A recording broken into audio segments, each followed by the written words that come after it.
Hi guys, nandito ako sa taas at mag-harvest ako ng pechay. Kasi nakabili ako ng tilapia, tapos niisip ko masarap gataan yun, tamang-tama, marami na akong pechay dito sa taas. So ganito yung ginagawa ko pag nag-harvest ako ng pechay, yung pinakadahon lang yung kinukuha ko. Hindi ko tinatalbos ng buo, hindi ko rin binubunot kasi sayang, kasi yan, iwanan mo yung ano niya, yung pinaka talbos niya. Sa susunod na mga araw, lalaki ulit yan. So, pwede mo pa siyang talbusan ng talbusan, di ba? Eto, ang dami kong nakuha. Sakto na to. Marami pa akong tanim na pechay dito sa gilid, dito sa wall. Pero eto, sakto na to. Eto yung itsura, guys. Pag wag nyong sasagadin. Ganyan, may ititira kayo. Kasi yung mga yan, lalaki pa yan. So, pwede mo pa siyang i-harvest sa susunod na na magluluto ka na kakailanganin mo ng pechay, 'di ba? Kaya wag mong bubunutin kagad kasi sayang. Makakapag-harvest ka pa ng ilang ulit dito sa pechay na 'to. Tapos nagtanim pa nga ako sa ibang sa ibang paso. Tulad nito, ang tanim ko naman dito yung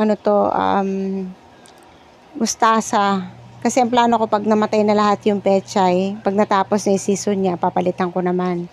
Kaya may kapalit na kagad yan. Okay na itong napitas ko, marami na to, magsisimula na tayong magluto.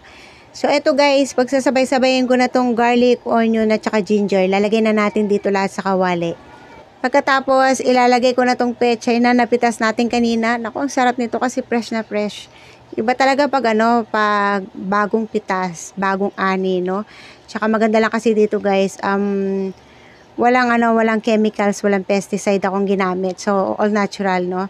So, ginawa ko dito, hinugasan ko lang maigi kasi para matanggal yung mga alikabok, mga ali-alikabok, no?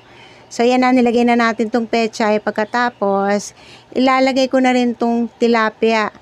Yung tilapia ko, guys, galing ng Batangas.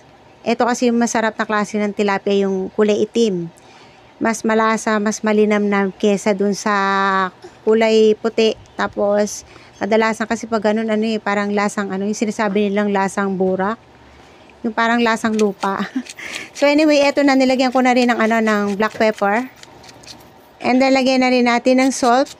Siyempre, yung dami ng salt and pepper to taste, no? According to your taste yan. And then, nilagyan ko ng MSG, optional, for umami taste. At pagkatapos, ilalagay ko na tong coconut milk. Ito yung pangalawang pinagpigaan ng nyug. Pagkatapos, pinakuluan ko lang guys na mga ilang minuto. Then after that, nakumulo na. Tsaka ako ngayon lalagyan ng vinegar. Sakto lang yung nilagay ko ditong vinegar. Kumbaga tansya lang, no? According to my taste, no? Pero, wag nyo naman nilalagyan ng maraming suka kasi para hindi naman maasim. Kasi pag nasobrahan ka ng dami ng suka, parang pinaksiw na yun, no? So, ang gagawin natin dyan, pakukuluin lang natin, lulutuin lang natin ng gusto yung suka.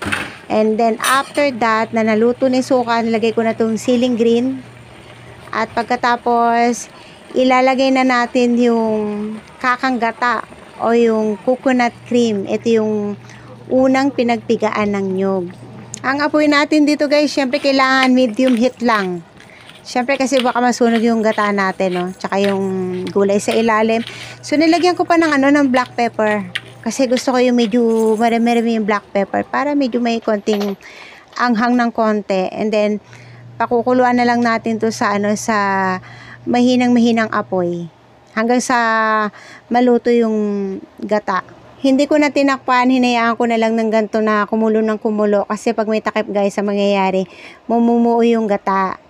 Ang gusto ko kasi yung manunuot yung gata mismo dito sa aking niluluto na isda tsaka sa gulay. Before I ended this video, magte-thank you po muna ako sa inyong lahat, no? Maraming salamat po sa matyagaan yung panonood sa aking channel.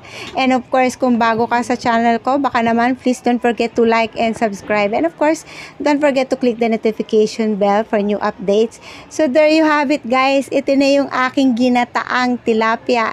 Na talaga naman pong masarap talaga, promise, no? Pag talaga naman ginataan, masarap naman po talaga. Lalo na pag marami yung gata na ilalagay mo. So that's it guys. Thank you for watching. God bless everyone. Bye-bye.